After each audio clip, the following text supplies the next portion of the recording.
Shalom, selamat pagi Bapak Ibu yang Tuhan Yesus kasihi. Terima kasih untuk Bu Hesti, Pak Sutrisno, Ci Alan yang sudah memberikan saya kesempatan untuk membagikan sebagian kebenaran dari firman Tuhan. Sebelumnya, apakah suara saya cukup terdengar?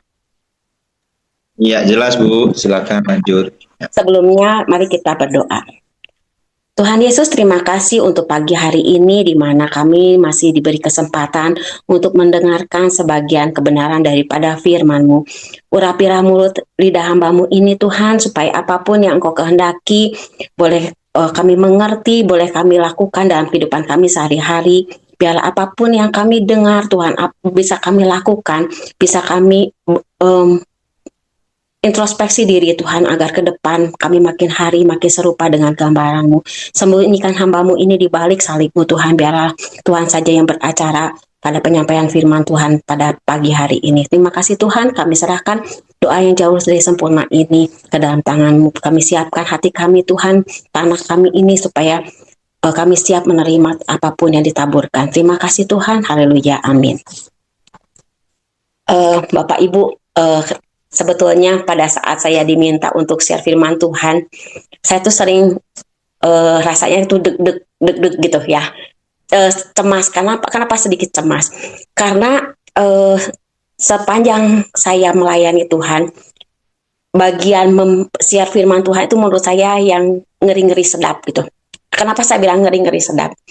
Karena itu seperti pedang bermata dua. Jadi bukan hanya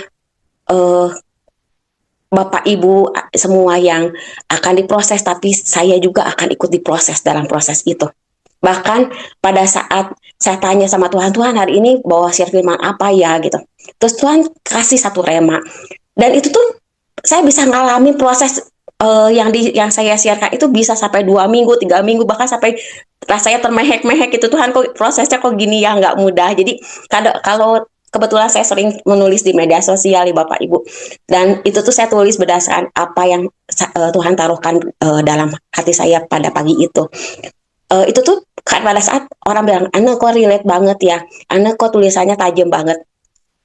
Dan saya cuma tersenyum dalam arti gini, ya mungkin kamu berpikir semudah itu menyampaikannya, tapi untuk bisa mencapai titik itu tuh jatuh bangun dan prosesnya itu nggak mudah. Dan itu bukan cuma saya yang alami, tapi mungkin klien-klien saya atau pasien-pasien saya yang mengalami proses itu. Jadi saya boleh katakan bahwa pada saat membagikan share firman Tuhan itu, ya tadi saya bilang rasa itu karena ngeri-ngeri sedap. Berarti saya bilang, Tuhan, tugas apa lagi nih hari ini? Saya akan dibentuk dalam bentuk seperti apa lagi gitu kan? Prosesnya apa lagi nih ke depan? Tapi saya bersyukur pada saat Tuhan ajarkan itu, saya banyak belajar. Saya dikasih banyak waktu untuk Tuhan untuk merenungkan apa yang Tuhan mau di dalam kehidupan saya. Nah, saya akan membagikan salah satu ilustrasi Bapak Ibu. Mungkin di dalam perjalanan hidup kita di dalam kehidupan sehari-hari, di dalam pelayanan kita, dimanapun kita berada, ada satu fenomena di mana kita sering bilang, kok anak Tuhan kelakuannya begitu ya? Kok hamba Tuhan atau pelayan Tuhan kok jadi batu sandungan ya? Itu ya Bapak Ibu ya. Jadi kadang-kadang kita itu jadi anak Tuhan bukan hanya sekedar jadi anak Tuhan, tetapi kita punya label. Label yang kita sadari atau tidak kita sadari, kita tuh membawa nama Tuhan. Hidup kita itu harus mencerminkan siapa yang kita sembah. Kita menyembah Tuhan berarti kita harus punya karakter seperti Kristus. Kita punya kehidupan bukan milik kita lagi, tetapi milik Kristus. Nah, dari fenomena yang terjadi dalam kehidupan sehari-hari, baik dalam pelayanan, bahkan mungkin teman-teman saya di pelayanan bilang, kok banyak orang di dalam pelayanan itu seperti batu sandungan. Jadi ada anak-anak yang baru masuk dalam pelayanan bilang begini, aku pikir gereja itu atau pelayanan itu semuanya isinya angel, isinya malaikat gitu ya, semuanya baik, hidupnya benar, tetapi kita lupa gereja itu bengkelnya Tuhan. Kalau di rumah sakit, apakah semua orang yang masuk rumah sakit itu sehat? Walaupun ada dokter, ada perawat. Enggak, justru di rumah sakit lah banyak orang sakit yang membutuhkan pemulihan, yang membutuhkan pengobatan. Begitu juga di gereja, begitu juga di dalam pelayanan. Enggak semua orang sehat, enggak semua orang imannya kuat, enggak semua orang dewasa secara rohani. Begitulah di dalam bengkelnya Tuhan. Pertanyaannya, kita sebagai anak-anak Tuhan, apakah kita mau tunduk dalam prosesnya Tuhan? Suatu kali pada saat saya dengar fenomena itu baik dari teman-teman pelayanan saya, baik dari eh, teman-teman yang ada di lingkungan saya sampai bertanya loh sama Tuhan, iya ya Tuhan, kenapa ya orang-orang ini boleh dibilang Tuhan pakai dia sangat luar biasa, bahkan punya banyak karunia, tetapi kehidupannya kenapa jadi batu sandungan? Ya, saya sering bertanya itu sama Tuhan, kenapa ya Tuhan kok hidupnya enggak selaras? Karunia itu tidak selalu sejalan atau seiring dengan karakter. Pada saat saya bertanya itu, Tuhan kasih saya jawaban pada saat saya pulang dari pasar. Saya setiap kali ke pasar pulang pergi itu saya jalan kaki karena rumah saya dekat dengan pasar. Pada saat saya pulang, saya penyembahan dalam hati saya penyembahan. Tuhan bilang gini, Ane, coba kamu bayangkan mengenai emas atau perhiasan yang ada batu mulianya. Terus saya pikir, kenapa Tuhan kok ada batu mulia, kok ada dengan emas? Hubungannya apa? Kemudian saya merenungkan itu cukup lama, sampai saya menemukan bahwa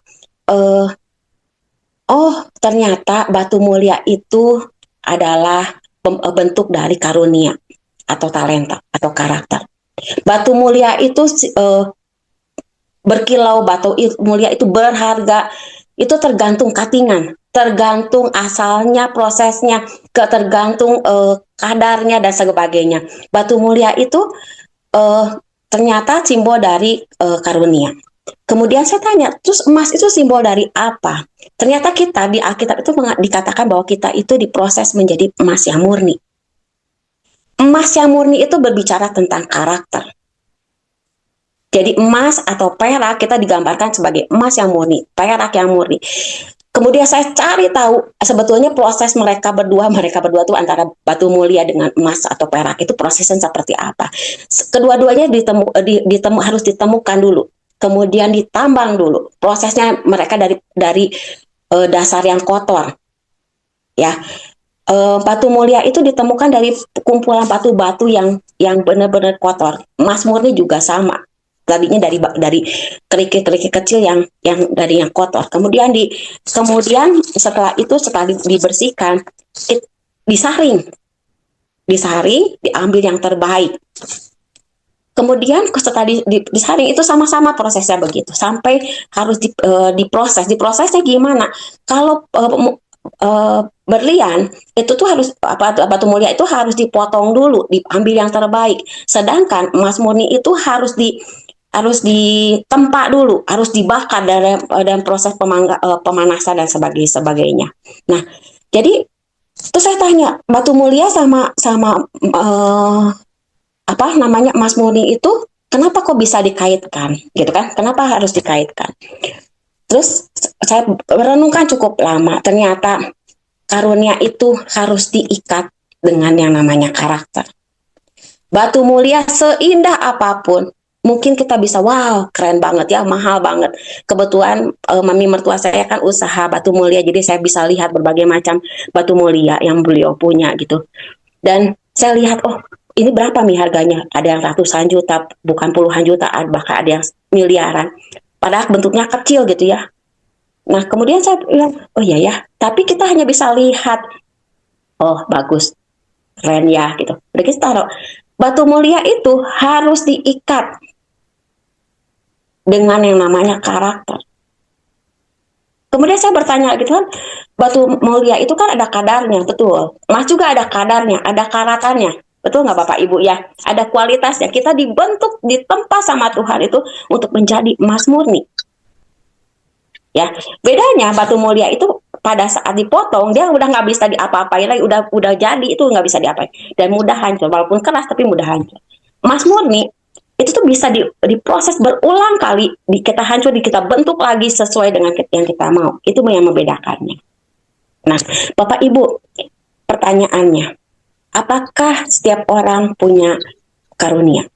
Kita baca yuk di 1 Korintus 12 ayat ke-7. Di 1 Korintus 12 ayat ke-7. Begini firman Tuhan di 1 Korintus 12 ayat ke-7.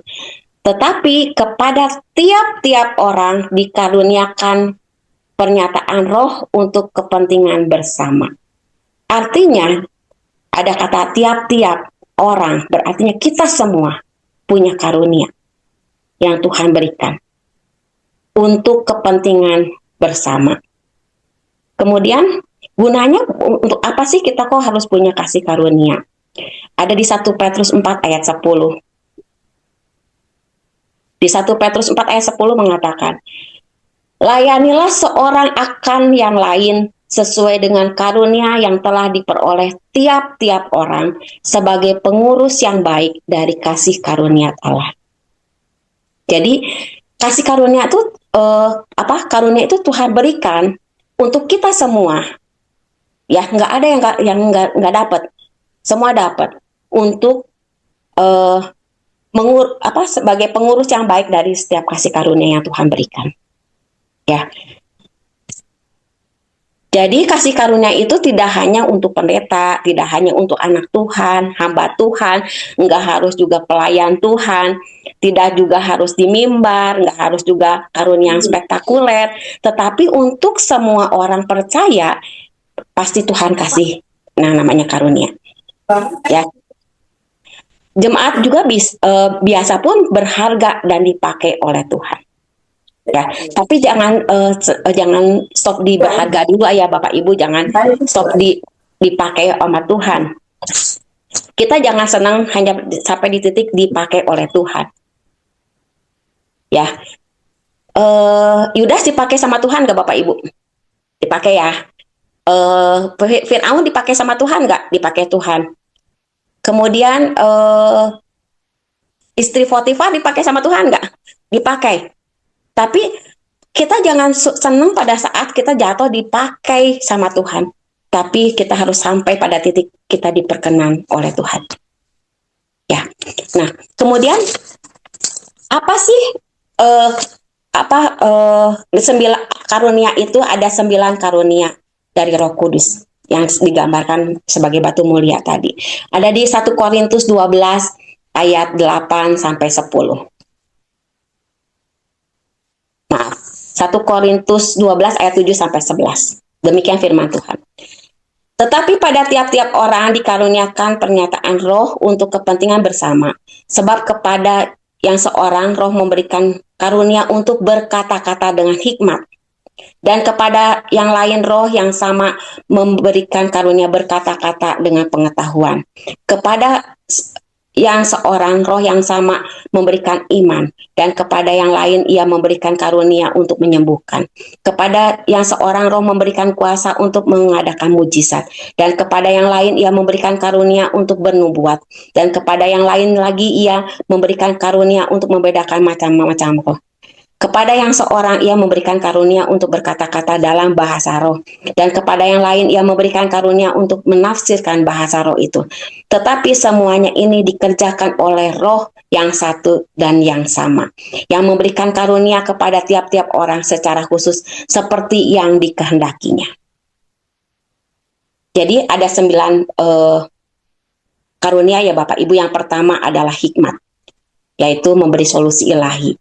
Kedua, pengetahuan, tahu segala sesuatu secara supranatural. Ketiga, iman khusus, percaya untuk hal yang mustahil. Kemudian karunia penyembuhan, alat Tuhan memulihkan. Kemudian yang kelima, mujizat, peristiwa ilahi di luar logika. Yang keenam, nubuatan, menyampaikan pesan Tuhan. Ketujuh adalah membedakan roh, tahu sumber roh, rohani sesuatu. Kemudian 8, bahasa roh. Ke-9, karunia menafsirkan bahasa roh. Jadi menurut 1 Korintus 12 ayat 11, roh membagi menurut kehendaknya. Nah, pernyataannya gini, karunia tanpa karakter itu berbahaya. Kenapa berbahaya, Bapak Ibu? Karena pada saat batu mulia itu tanpa emas, tanpa diikat dengan emas, berarti melayani tapi sombong, berkhotbah tapi di rumahnya bisa kasar. Ada pendeta yang khotbahnya jago tapi di rumah suka KDRT, dia manipulasi, bahkan mungkin seorang narsistik yang mungkin beritanya kita sudah pernah dengar ya Bapak Ibu.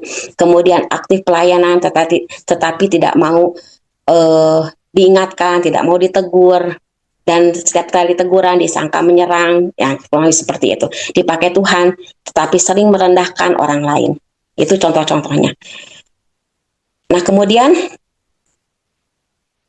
semua orang juga mempunyai karakter. Kemarin Kemarin saya sempat berdebat dengan teman saya ya Bapak Ibu.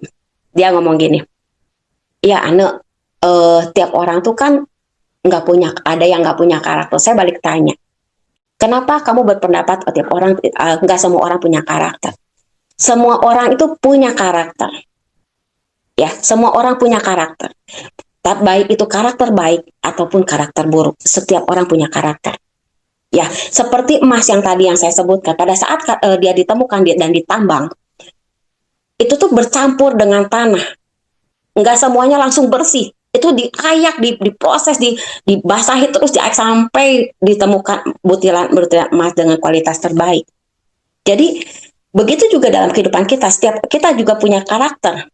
Tapi masalahnya ada yang masih tercampur sama ego, ada yang masih dalam kepahitan, yang mudah kesinggung, ada yang sulit untuk rendah hati dan sulit untuk diajar. Ya, yang membedakan adalah tingkat kemurnian karakter. Nah, dalam proses hidup kita itu bisa digambar dalam dua benda yang tadi. Kita harus masuk ke dalam namanya proses hidup. Proses hidup itu adalah api pemurnian. Ya.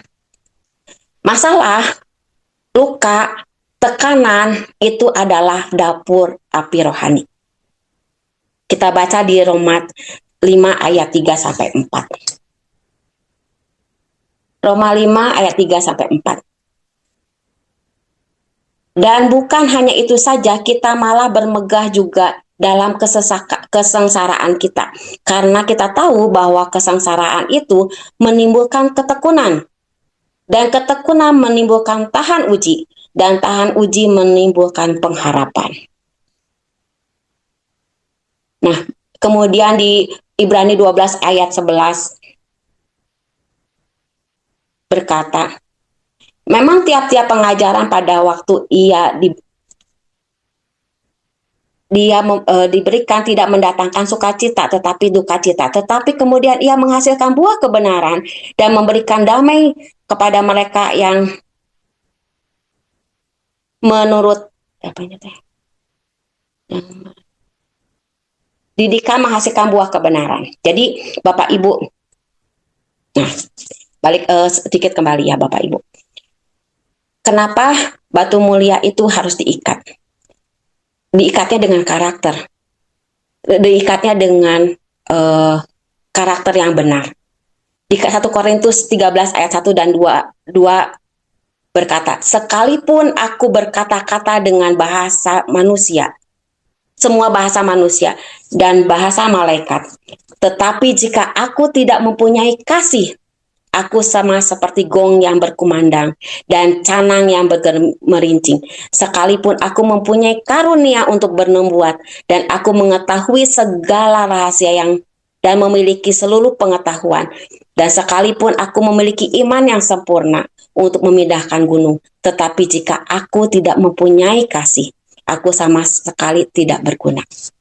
Jadi yang tadi saya sampaikan, kita harus punya karakter yang benar. Karakter yang serupa dengan gambaran Kristus. Kita boleh bermegah, kita boleh bersukacita bahwa kita punya karunia. Dan ingat baik-baik, kita semua punya karunia.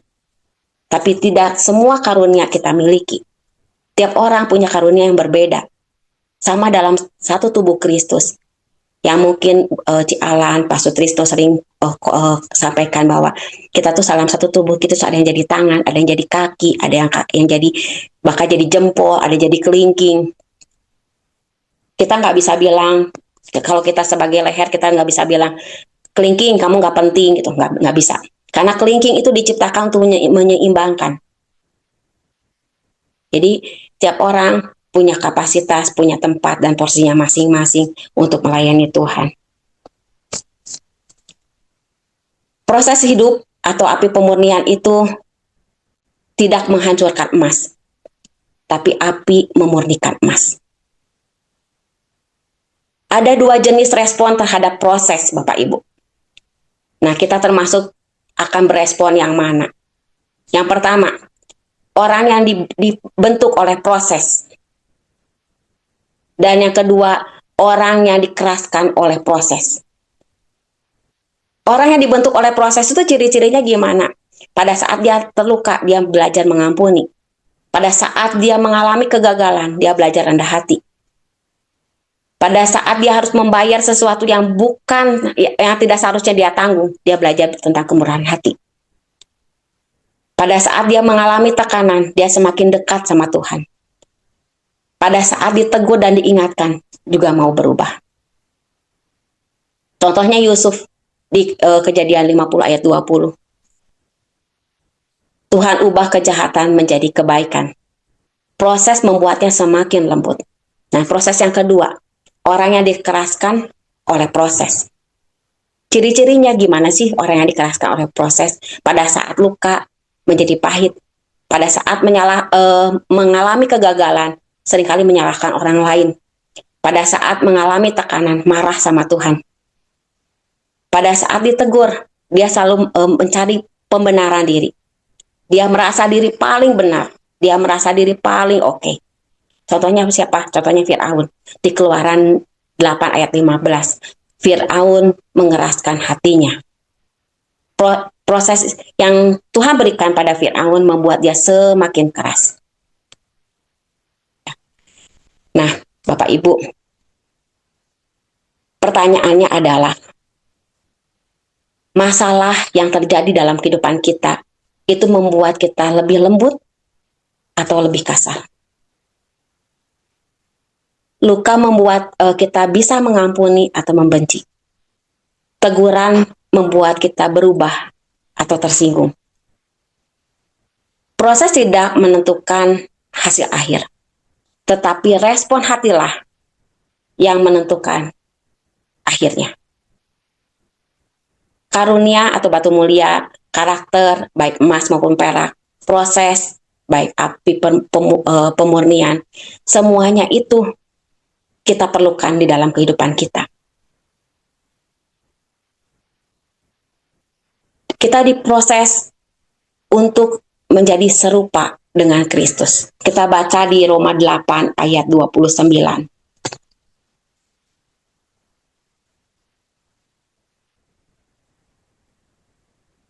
Sebab semua orang yang dipilihnya dari semula, mereka juga ditentukannya dari semula untuk menjadi serupa dengan gambaran anaknya. Supaya anaknya itu, menjadi yang sulung di antara banyak saudara. Jadi jelas tugas kita adalah untuk menjadi serupa dengan gambaran Tuhan Yesus. Nah, ada satu poin pada saat saya merenungkan tentang yang saya sharekan hari ini, saya bertanya, Tuhan, kalau orang dikasih karunia, mungkin gak sih karunia itu tuh diambil lagi sama Tuhan gitu? Kayak ibaratnya kalau kita mungkin pernah ketemu orang ya, yang ngasih kita sesuatu yang berharga. Pada saat dia nggak suka sama kita, barang itu minta balik gitu. Mungkin ya kita pernah ketemu sama orang-orang kayak gitu ya. Terus saya nanya, Tuhan kayak gitu nggak sih? Kalau pada saat kita jatuh bangun gitu ya, waktu kita bangkit mungkin kita on fire gitu, tapi pada saat kita jatuh, di saat kita mengalami kegagalan, di saat kita mengalami kelelahan, di saat kita mengalami tidak berdaya, apakah karunia itu akan Tuhan ambil kembali gitu? Ya. Dan jawabannya tuh membuat saya sampai, wow, keren ya Tuhan ya. Keren banget, kalau menurut saya keren banget. Karena kenapa? Tuhan tuh setia loh Bapak Ibu sama janjinya. Tuhan itu bukan Tuhan yang kalau kita nggak nurut diambil lagi deh, nggak gitu. Nggak gitu, Tuhan kita nggak gitu. Jadi kayak bangsa Israel, Tuhan janji loh sama bangsa Israel akan menjadi umat pilihan Dia. Tuhan akan memberkati Israel, betul ya? Walaupun bangsa Israel tuh kita kenal sebagai bangsa yang wah, sering bersungut-sungut, sering mendukakan Tuhan, menyakiti hati Tuhan. Tapi Tuhan setia loh sampai hari ini. Israel tetap menjadi bangsa pilihan. Israel, banyak orang-orang dari Israel dan yang Israel itu jadi orang-orang penting di dunia ini. Dan Tuhan benar-benar pilih dan Tuhan sangat mengasihi bangsa Israel walaupun mereka nyebelin gitu. Ya, begitu juga begitu juga kita. Ya, walaupun kita jatuh bangun, bahkan kita mungkin mengalami kegagalan pada saat kita diproses sama Tuhan, bahkan mungkin kita mengalami kejatuhan di saat diproses sama Tuhan. Tapi Tuhan nggak pernah loh ambil kasih karunia itu. Tuhan nggak pernah kasih, maksudnya ambil cabut karunia yang Tuhan sudah berikan dalam kehidupan kita. Ya, itu ada di Roma 11 ayat 29. Nanti Bapak Ibu bisa baca. Tuhan nggak pernah ambil atau cabut kembali karunia rohani yang Tuhan sudah berikan dalam kehidupan kita. Itu menurut saya kabar baiknya, yang itu membuat kita jadi kuat gitu ya. Oh ya, berarti Tuhan tuh kalau Tuhan sudah percayakan sesuatu sama hidup kita, mau panggilan, mau karunia atau panggilan dalam hidup kita, Tuhan nggak pernah cabut kembali. Dan Tuhan percayakan itu dalam pundak kita, itu sampai akhir Bapak Ibu. Ya, yang membedakan adalah fungsi karunianya. Pada saat kita dikasih karunia dan kita mengalami kejatuhan, di saat kita mengalami kegagalan, fungsi karunia itu menjadi lemah. Ya, itu ada itu karena kenapa? Karena dilalaikan. Contoh, kita punya karunia misalnya nih, contoh misalnya saya misalnya punya karunia misalnya menyembuhkan. Ya. Tapi saya hidup dalam dosa atau saya mengalami kegagalan atau kesalahan. Fungsi karunia itu melemah, bukan hilang, tapi melemah. Karena kelalaian saya. Ya. Kemudian berikutnya, aliran kuasa rohnya gimana? Udah pasti bisa terhambat. Jika roh dipadamkan. 1 Tesalonika 5 ayat 19, itu dasar ayatnya. Kemudian, perkenanan Tuhan yang bisa hilang. Jika kita hidup dalam dosa, di Mazmur 51 ayat 13. Perkenanan Tuhannya yang akan hilang. Kemudian dampak dari buah pelayanannya juga bisa hilang. Jika karakter tidak dijaga. Banyak orang mungkin pernah kita lihat hamba-hamba Tuhan besar yang sekarang jatuh. Bapak Ibu tahu ya, kabarnya mereka jatuh. Mereka berproses pada saat kita secara manusia, dia mengalami kegagalan, dia jatuh, kok hamba Tuhan besar, yang sangat besar, bahkan pengikutnya banyak, tapi jatuh gitu. Tapi ingat, kita harus ingat dengan jelas, pasti karunia Tuhan itu nggak hilang, fungsinya aja yang masih melemah, alirannya aja yang terhambat. Perkenanan Tuhannya bisa hilang kalau mereka tidak bertobat. Kemudian buah atau dampak pelayanan juga bisa hilang. Kita bisa kecewa, bahkan kita yang jadi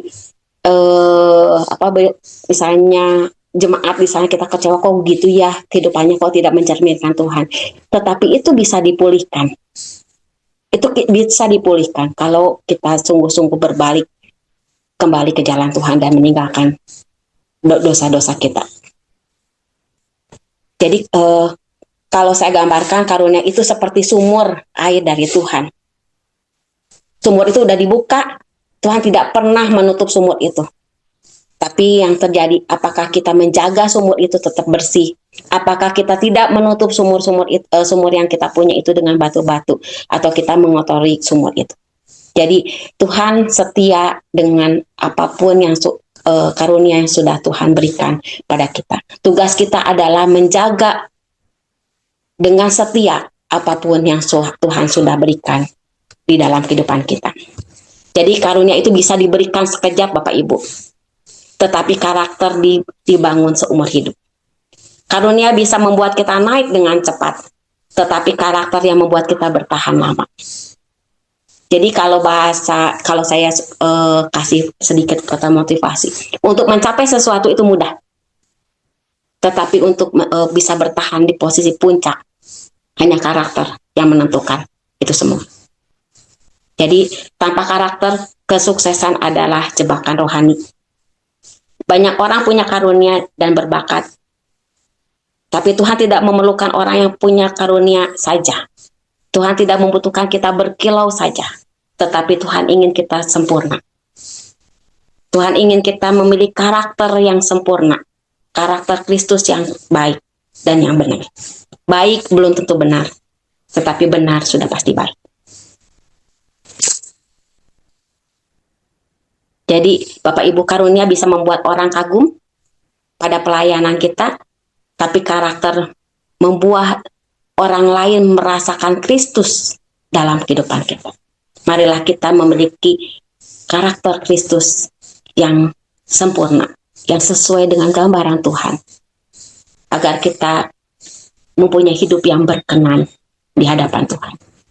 Itu saja mungkin Bapak Ibu share firman Tuhan yang bisa saya sampaikan pada pagi hari ini. Semoga bisa menjadi berkat dalam perjalanan hidup kita, supaya kita diingatkan bahwa Tuhan itu setia dalam kehidupan kita, bahkan sampai akhir. Tugas kita adalah menjaga kesetiaan dengan setia apa yang sudah Tuhan berikan di dalam kehidupan kita. Jadilah pribadi yang memiliki karakter, pribadi yang menjadi emas murni yang berkenan di hadapan Tuhan. Amin.